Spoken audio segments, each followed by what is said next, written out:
Knowledge. तो आज हमें स्टार्ट करना है एक न्यू चैप्टर, आपकी 10th साइंस का चैप्टर नंबर 14, जिसका नाम है सोर्सेज ऑफ एनर्जी। एनर्जी के सोर्सेज। अब एनर्जी बहुत तरीके की होती है, सिर्फ एक ही एनर्जी नहीं होती जो हमें खाने से मिलती है। एनर्जी जैसे कि कहाँ यूज करते हैं हम एनर्जी को, जो हमारे घर में जितने भी इलेक्ट्रिकल फैंस चलते हैं, रेफ्रिजरेटर चलते हैं, मोबाइल फोन्स चलते हैं, वो सारे किस पे चलते हैं? एनर्जी पे। कौन सी एनर्जी होती है वो? Electrical energy.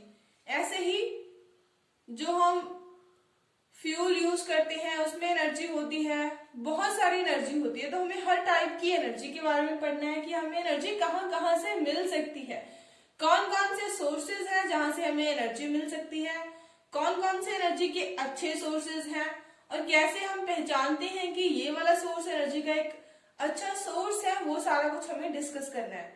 और एनर्जी के अलग अलग सोर्सेज की क्या क्या खासियत है और उसकी क्या क्या कमियां हैं, मींस उसके एडवांटेजेस और उसकी लिमिटेशंस भी हमें यहाँ पे पढ़नी है। और इलेक्ट्रिसिटी बनती कैसे है अलग अलग तरीके से, वो हम पढ़ेंगे। क्लियर? सो सबसे पहले क्या है, हमने एक चीज सुनी हुई है एनर्जी के बारे में अपने प्रीवियस क्लासेस में। वो क्या? That energy can neither be created nor destroyed but can be converted from one form to another. कि एनर्जी को ना तो हम बना सकते हैं, ना ही हम उसे खत्म कर सकते हैं, बट उसे हम एक फॉर्म से दूसरी फॉर्म में बदल सकते हैं। ये हमने सुना हुआ है। अगर ऐसी बात है कि एनर्जी कभी खत्म ही नहीं होती, फिर हमें टेंशन लेने की क्या जरूरत है? हम क्यों बोलते हैं कि जो कोल है, पेट्रोलियम है, वो खत्म हो जाएगा, एनर्जी क्राइसिस आ जाएगी, या फिर कभी कभी होता है ना कि कोल की कमी होगी और इलेक्ट्रिसिटी नहीं आई। तो ये सब क्यों होता है? इसका एक रीजन है, वो हम एक एक्टिविटी से देखते हैं। जैसे ये कैंडल है, कैंडल बर्न हो रही है, तो कैंडल में भी एनर्जी है और एनर्जी चेंज भी हो रही है। कौन सी एनर्जी? कैंडल किससे बनी होती है? वैक्स से बनी होती है। वैक्स में कौन सी एनर्जी होती है? वैक्स में होती है केमिकल एनर्जी। तो जब कैंडल जलती है तो ये वैक्स की जो केमिकल एनर्जी है ये कन्वर्ट होती है, बदलती है कौन सी एनर्जी में? हीट एनर्जी में और लाइट एनर्जी में। एक तो हमें हीट मिलती है यहाँ से और एक क्या मिलती है? लाइट मिलती है। अब हमें ये पता है कि हम केमिकल एनर्जी को हीट और लाइट में तो बदल सकते हैं, लेकिन क्या इसका रिवर्स पॉसिबल है कि आप इसी हीट और लाइट को यूज करके वैक्स बना सकते हो? नहीं। और यही कारण है कि एनर्जी क्राइसिस होती है। कि मींस एक बार हमने किसी चीज को यूज करके एनर्जी ले ली तो उस एनर्जी को वापस से हम उस चीज में कन्वर्ट नहीं कर सकते। क्लियर? सो अब देखते हैं कि एक अच्छा सोर्स एनर्जी का उसके क्या क्या फीचर्स होते हैं, क्या क्या उसके गुण होते हैं। Characteristics of good source of energy. अब एनर्जी का अच्छा सोर्स होने के लिए क्या क्या चीजें होनी जरूरी है किसी फ्यूल के अंदर? क्लियर? सो फर्स्ट है would do large amount of work per unit mass. It means कि पर यूनिट मास उसको ज्यादा एनर्जी प्रोड्यूस करनी होगी। Should have high calorific value. तो यहाँ पे कैलोरीफिक वैल्यू का क्या मतलब होता है? कैलोरीफिक वैल्यू होती है कि किसी भी फ्यूल के, किसी भी ईंधन के, अगर हम उसका 1 किलो जला रहे हैं तो हमें कितनी एनर्जी मिल रही है। फॉर एग्जाम्पल, अगर 1 किलो आप वुड मीन्स लकड़ी को जला रहे हो और 1 किलो आप एलपीजी को जला रहे हो, तो कंपैरिजन करके देखेंगे किस वाले फ्यूल में हमें एनर्जी ज्यादा मिल रही है। तो हम देखेंगे कि एलपीजी में हमें एनर्जी ज्यादा मिलती है। इट मीन्स जो एलपीजी है उसकी हाई कैलोरीफिक वैल्यू है, इट मीन्स वो अच्छा फ्यूल है। और कौन सी हो सकती है? Should burn without any harmful gases और स्मोक। जब हम उसे जलाएं तो कोई हार्मफुल गैसेस ना निकले या फिर धुआं ना निकले।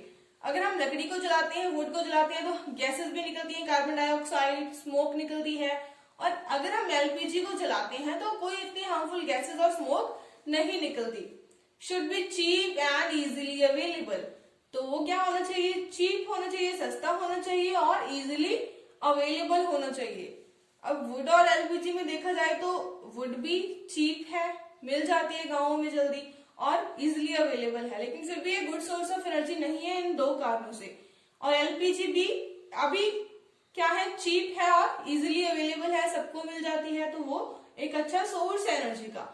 Next is easy to store and transport, उसे स्टोर करना और ट्रांसपोर्ट करना इजी होना चाहिए। तो एलपीजी को स्टोर करना इजी है ना, एक छोटे से गैस के सिलेंडर में वो कितने किलो आ जाती है, अगर हम उतने ही किलो लकड़ी हमें देखें तो उसको स्टोर करने के लिए कितना स्पेस चाहिए, उसको लाने ले जाने में बहुत दिक्कत है, ठीक। तो easy to store and transport, should burn smoothly, जब हम उसे जलाएं तो वो स्मूथली जले।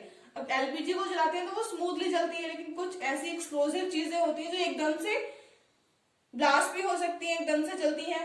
तो अच्छे फ्यूल को स्मूथली बर्न होना चाहिए and should have moderate ignition temperature, और उसका जो इग्निशन टेम्परेचर है वो क्या होना चाहिए, मॉडरेट, मींस ना हाई ना ज्यादा लो। अब इग्निशन टेम्परेचर क्या होता है, इग्निशन टेम्परेचर वो कम से कम वो टेम्परेचर जिसके ऊपर एक फ्यूल, एक ईंधन जलना स्टार्ट कर देता है। तो अगर तो उसका इग्निशन टेम्परेचर बहुत ही कम होगा तो वो बहुत ही स्लोली आग को पकड़ेगा, अगर इग्निशन टेम्परेचर बहुत ज्यादा होगा तो वो एकदम से आग पकड़ लेगा। तो प्रॉपर इग्निशन टेम्परेचर होना भी बहुत जरूरी है। तो ये सारी कैरेक्टरिस्टिक्स होती है एक अच्छे सोर्स ऑफ एनर्जी की, और यहाँ पे आपका एक क्वेश्चन भी तैयार हो गया। नेक्स्ट टॉपिक करते हैं। तो नेक्स्ट है classifications of sources of energy. ये क्लासिफिकेशन आपके माइंड में क्लियर होनी चाहिए, क्योंकि आपकी बुक में दो वर्ड्स यूज किए गए हैं, कौन से, कन्वेंशनल एंड नॉन कन्वेंशनल। तो हम देखते हैं कि एनर्जी के सोर्सेज को हम कैसे कैसे किन किन टाइप्स में डिवाइड कर सकते हैं। सो सोर्सेज ऑफ एनर्जी मेनली दो तरीके के होते हैं, one is conventional and other is non conventional. एक तो होते हैं कन्वेंशनल सोर्सेज ऑफ एनर्जी और दूसरे होते हैं non conventional sources of energy. तो कन्वेंशनल में कौन से आते हैं वो देखते हैं। ये वो सोर्सेज होते हैं जो अर्थ में बहुत ही फाइनाइट अमाउंट में प्रेजेंट है। फाइनाइट अमाउंट मींस इनकी लिमिटेड अमाउंट है, अगर हम इनको यूज करते जाएंगे तो एक दिन ये खत्म हो जाएंगे, और ये बनने में भी इन्हें बहुत साल लग जाते हैं। और ये क्या होते हैं, नॉन रिन्यूएबल। यही है नॉन रिन्यूएबल का मतलब कि एक बार खर्च करने के बाद, एक बार इनसे एनर्जी लेने के बाद हम इनको दोबारा यूज नहीं कर सकते। सो ये होते हैं कन्वेंशनल। और कन्वेंशनल फर्दर दो तरीके में हम इनको डिवाइड कर सकते हैं, कौन से में, one is commercial and other non commercial. अब कमर्शियल और नॉन कमर्शियल का क्या मतलब, कमर्शियल वो सोर्सेज ऑफ एनर्जी जो हमें तब मिलेंगे जब हम उनके लिए पे करेंगे, मींस इकोनॉमिकल वैल्यू होती है इनकी। कौन कौन सी होती है, कोल फ्री में नहीं मिलता, पेट्रोलियम ये तो बिल्कुल भी फ्री में नहीं मिलता, इलेक्ट्रिसिटी, और इसकी भी अमाउंट अब ज्यादा हो गई है, क्लियर। सो ये होते हैं कमर्शियल, जिनके लिए हमें पे करना पड़ता है, हमें तब ये मिलते हैं यूज करने के लिए। और नॉन कमर्शियल कौन से होते हैं, जो हमें फ्री में मिल जाते हैं, जैसे कि फायरवुड, आग जलाने के लिए लकड़ी, स्ट्रॉ क्या होता है, जो हमारा एग्रीकल्चरल वेस्ट होता है फसलों का, जैसे व्हीट स्ट्रॉ, राइस स्ट्रॉ, तो वो होता है स्ट्रॉ, भूसा जिसे हम बोलते हैं। ड्राई डंग, सूखा हुआ गोबर, वो भी हम आग जलाने के लिए यूज कर सकते हैं। और ये क्या है, नॉन कमर्शियल, मींस इसके लिए आपको पैसे नहीं देने पड़ते। और अगला है non conventional sources of energy. तो नॉन कन्वेंशनल वो सोर्स है जो हमारी अर्थ में इतनी अमाउंट में प्रेजेंट है ना कि अगर हम उन्हें यूज करते जाएं सालों साल तो भी वो खत्म नहीं होने वाले। तो ऐसे कौन से सोर्सेज हैं, बायोमास मीन्स जो जीव है, अर्थ पर रहने वाले जितने भी जीव जंतु हैं, उनके वेस्ट से जो हम एनर्जी बना सकते हैं वो होती है बायोमास एनर्जी। सोलर एनर्जी, अब सन की जितनी भी लाइट है वो तो कभी खत्म नहीं होने वाली, तो वो भी क्या है, इनफाइनाइट अमाउंट, बहुत सारी अमाउंट में प्रेजेंट है। सोलर एनर्जी हम यूज करते हैं, इसका सबको पता है। विंड एनर्जी हम यूज करते हैं, विंड एनर्जी कैसे, पवन चक्कियां, जिनसे क्या होती है, इलेक्ट्रिसिटी जनरेट होती है। टाइडल एनर्जी, ना तो हवा खत्म होने वाली है, ना ही धूप खत्म होने वाली है, ना ही जीव जंतु। टाइडल एनर्जी होती है जो समुद्र है या बड़े बड़े महासागर हैं, उनकी लहरों से जो एनर्जी हम लेते हैं वो होती है tidal energy. Energy from urban waste, जो कूड़े कचरे से हम एनर्जी जनरेट करते हैं वो होती है अर्बन वेस्ट से जनरेट की गई एनर्जी। तो ये सारी ऐसी एनर्जीज हैं, ऐसे फ्यूल्स हैं जो कभी भी अर्थ से खत्म नहीं होने वाले। तो ये क्या है, non conventional sources of energy है। आई होप कि अब आपको क्लियर हुआ होगा कि कन्वेंशनल क्या होते हैं और नॉन कन्वेंशनल क्या होते हैं। इस चैप्टर में हमें इन्हीं सारे एनर्जी के सोर्सेस के बारे में पढ़ना है। फॉसिल फ्यूल्स क्या होते हैं? हमने बात की थी पहले भी। फॉसिल फ्यूल्स वो होते हैं जैसे काफी मिलियंस ईयर्स पहले जो जीव जंतु पेड़ पौधे जो मारे गए थे और मिट्टी के नीचे दब गए थे, तो उनसे प्रेशर लग लग के धरती के नीचे क्या बनते हैं, कुछ फ्यूल्स बनते हैं। जैसे कि कोयला बनता है, कोल बनता है, पेट्रोलियम बनता है, तो उन्हीं को हम क्या बोलते हैं, फॉसिल फ्यूल्स, जीवाश्म ईंधन बोलते हैं इनको। तो ये फॉसिल फ्यूल्स की बात हम क्यों कर रहे हैं, वो इसीलिए कर रहे हैं क्योंकि इंडिया में जो हम ज्यादा सोर्सेज ऑफ एनर्जी यूज करते हैं उनमें ज्यादा पार्ट किसका है, फॉसिल फ्यूल्स का है। ये एक पाई चार्ट शो किया हुआ है आपको, जिसमें क्या शो किया है, major sources of energy requirement in India, कि हमारी इंडिया की एनर्जी की रिक्वायरमेंट को पूरा करने के लिए हम कौन कौन से एनर्जी के सोर्सेज का यूज करते हैं। तो इस पाई चार्ट में आप देख सकते हो कि एक बड़ा हिस्सा कौन सा सोर्स है, कोल। कोल क्या है, फॉसिल फ्यूल है। ठीक, कोल किस लिए, क्योंकि बड़े पैमाने पर इलेक्ट्रिसिटी जनरेट करने के लिए हर जगह पे हम क्या यूज करते हैं, कोल यूज करते हैं। और उसके बाद है सेकंड नंबर पे आपकी हाइड्रो। हाइड्रो मींस जो हम पानी से बिजली बनाते हैं, तो उसका हम इतना हिस्सा यूज कर रहे हैं। उसके बाद आता है पेट्रोलियम एंड नेचुरल गैस, वो हम इतना यूज कर रहे हैं, ये भी क्या है, एक फॉसिल फ्यूल है। देन न्यूक्लियर एनर्जी का हम ये पार्ट यूज कर रहे हैं, और सबसे कम हम यूज कर रहे हैं किसका, विंड एनर्जी का। Clear?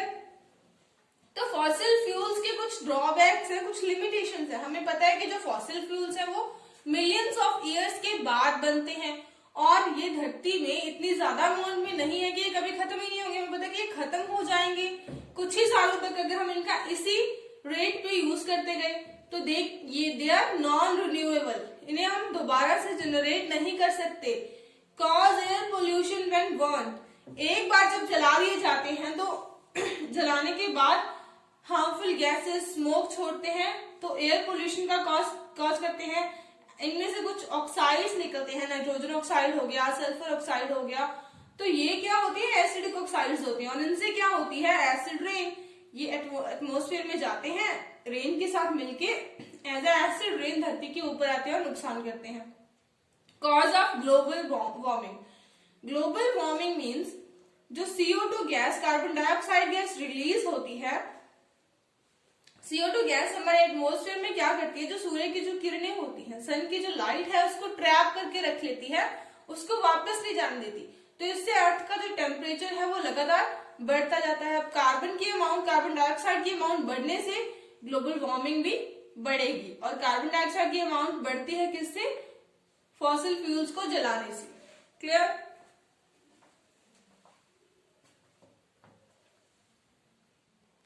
Next is thermal power plant. अब हमें देखना है कि हम इलेक्ट्रिसिटी को अलग अलग तरीके से कैसे बना सकते हैं। तो पहला है थर्मल पावर प्लांट में भी बनती है इलेक्ट्रिसिटी, तो कैसे बनती है वो देखते हैं। यहाँ पे क्या होता है, ये सिस्टम होता है थर्मल पावर प्लांट के अंदर, बड़े बड़े बॉयलर्स लगे होते हैं ऐसे, और उन बॉयलर्स में क्या होता है, पानी, और नीचे से उस पानी को किया जाता है गर्म, किससे, कोयले से। ये कोल है, कोल को जलाया जाता है और कोल से इस पानी को गर्म किया जाता है। तो यहाँ पानी को उबालने की वजह से क्या होती है, स्टीम, भाप बनती है। तो ये स्टीम इतने प्रेशर से यहाँ से जाती है, यहाँ पे लगी होती है टरबाइन्स, और ये टरबाइन्स ऐसे घूमती हैं। तो जब ये टरबाइन्स घूमती हैं तो यहाँ पे एक जनरेटर लगा होता है जो इलेक्ट्रिसिटी जनरेट करता है, और ये भाप जो होती है वो यहाँ से होकर इस कंडेंसर में, ये क्या होता है, कंडेंसर मींस ये भाप को कंडेंस करके दोबारा से पानी में कन्वर्ट करता है, जो यहाँ पे वापस आ जाती है। क्लियर? सो ये सिस्टम होता है एक थर्मल पावर प्लांट के अंदर। तो यहाँ क्या होते हैं, हम फॉसिल फ्यूल्स का यूज करते हैं पानी को गर्म करने के लिए, हीट करने के लिए। So fossil fuels heat up water, then generate steam, यहाँ से भाप बनती है, रन्स द टरबाइन, उससे क्या होते हैं, जो टरबाइन्स क्या होते हैं, ब्लेड लगे होते हैं जैसे फैन की जैसे, तो वो घूमते हैं, और उनसे आगे क्या जनरेट होती है, इलेक्ट्रिसिटी जनरेट होती है। So thermal power plant set up near the coal field. अगर आपसे कभी क्वेश्चन पूछा जाए कि थर्मल पावर प्लांट को कोल फील्ड के नजदीक ही क्यों लगाते हैं, पहला तो क्योंकि उसे जलाने के लिए कोल चाहिए, और दूसरा ये कि कोल को एक जगह से दूसरी जगह ट्रांसपोर्ट करना, लाना ले जाना क्या है, मुश्किल है, लेकिन इलेक्ट्रिसिटी को एक जगह से दूसरी जगह पहुंचाना इजी है, क्योंकि यहाँ पे सिर्फ हमें तारे और खंभों का यूज करना पड़ता है ना, लेकिन कोल के लिए ट्रांसपोर्ट मुश्किल है, इसीलिए इन्हें कोल फील्ड्स के नजदीक ही सेटअप किया जाता है। और इसमें होता क्या है, हीट एनर्जी किसमें कन्वर्ट होती है, इलेक्ट्रिकल एनर्जी में, heat energy converted into electrical energy. तो ये है आपका पूरा थर्मल पावर प्लांट का सेटअप। आई होप कि आपको ये समझ आया होगा।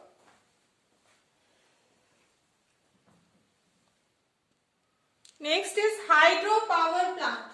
अब हाइड्रो पावर प्लांट में इलेक्ट्रिसिटी कैसे जनरेट होती है। हाइड्रो मीन्स पानी, मीन्स वाटर, वाटर का यूज करके हम इलेक्ट्रिसिटी कैसे जनरेट कर सकते हैं वो, ये आपका पूरा व्यू है किसका, एक हाइड्रो पावर प्लांट का, कि हाइड्रो पावर प्लांट कैसा होता है, वहां क्या कुछ होता है। सो हाइड्रो पावर प्लांट के लिए सबसे पहले हमें क्या करना पड़ेगा, रिवर्स के ऊपर हम डैम्स बनाते हैं। So dams are constructed on the rivers to obstruct the flow of water. बहुत बड़े बड़े और ऊंचे डैम्स बनते हैं जिसके पीछे ये पानी को रोक के रखा जाता है, एक रिजर्वायर बनता है जहां पे रिवर के पानी को रोक के रखते हैं। यहाँ पे एक गेट लगा होता है। अब जब भी इलेक्ट्रिसिटी बनानी होती है तो यहाँ से क्या होता है, पानी जाता है, वाटर यहाँ से हाई लेवल से लो लेवल में जाता है, तो बहुत काइनेटिक एनर्जी होगी इसमें, जिसकी वजह से ये जो बड़े बड़े जनरेटर्स होते हैं उनके टर्बाइंस घूमते हैं, इसी पानी के प्रेशर से ये टर्बाइंस घूमते हैं और ये जनरेटर क्या जनरेट करते हैं, इलेक्ट्रिसिटी जनरेट करते हैं, जिन्हें पावर लाइंस की हेल्प से आगे ट्रांसपोर्ट किया जाता है। और ये पानी कहाँ चला जाता है, वापस से रिवर में चला जाता है। मीन्स एक रिवर जा रही है, उसके बीच में हमने ये डैम बना दिया जिससे इलेक्ट्रिसिटी बन रही है, और आगे पानी फिर से रिवर में छोड़ दिया जाता है। तो ये डैम्स हमारे लिए वैसे भी यूजफुल होते हैं, क्यों, क्योंकि ये फ्लड को कंट्रोल करने में हेल्प करते हैं। फ्लड मीन्स बाढ़ को कंट्रोल करने में हमारी हेल्प करते हैं। लार्ज अवेलेबिलिटी ऑफ वाटर, ये भी एक अच्छा सोर्स है। वाटर मीन्स की वाटर हमें इजिली अवेलेबल है, फ्री ऑफ कॉस्ट मिल जाता है, तो ये इसकी एडवांटेज है। लेकिन इसकी डिसएडवांटेज भी होती है, इसकी प्रॉब्लम्स होती हैं। कौन कौन सी प्रॉब्लम्स है इसकी, पहली बात, अगर किसी रिवर के ऊपर इसे बनाना हो तो हमें काफी जगह चाहिए इसके लिए, तो उसके आसपास जितने भी लोग रह रहे होते हैं उनको वहां से हटाना पड़ता है। अगर कोई एग्रीकल्चर लैंड है तो वो भी इसके अंदर आ जाता है। So agriculture land and habitable land get submerged, ecosystem is destroyed. अगर कहीं फॉरेस्ट के बीच में हमें बनाना है, जंगल के बीच में, तो जंगल का जो इकोसिस्टम है वो खराब होता है। Problems in rehabilitation of the displaced people, और जो लोग यहाँ पे रह रहे थे अगर उन्हें उनका लैंड इस डैम के अंदर आ रहा है तो उनको भी कहीं ना कहीं जाके बसाना पड़ेगा, तो वो भी अपने आप में एक प्रॉब्लम है। हाई कॉस्ट ड्यूरिंग कंस्ट्रक्शन, और डैम को बनाने में जो पैसा लगता है वो भी बहुत ही ज्यादा लगता है, तो हाई कॉस्ट है। ये इसकी क्या है, कुछ प्रॉब्लम्स है। तो आपको इसकी कमियां और इसके गुण दोनों ही पता होने चाहिए, मीन्स इसकी एडवांटेज और डिसएडवांटेजेस। क्लियर।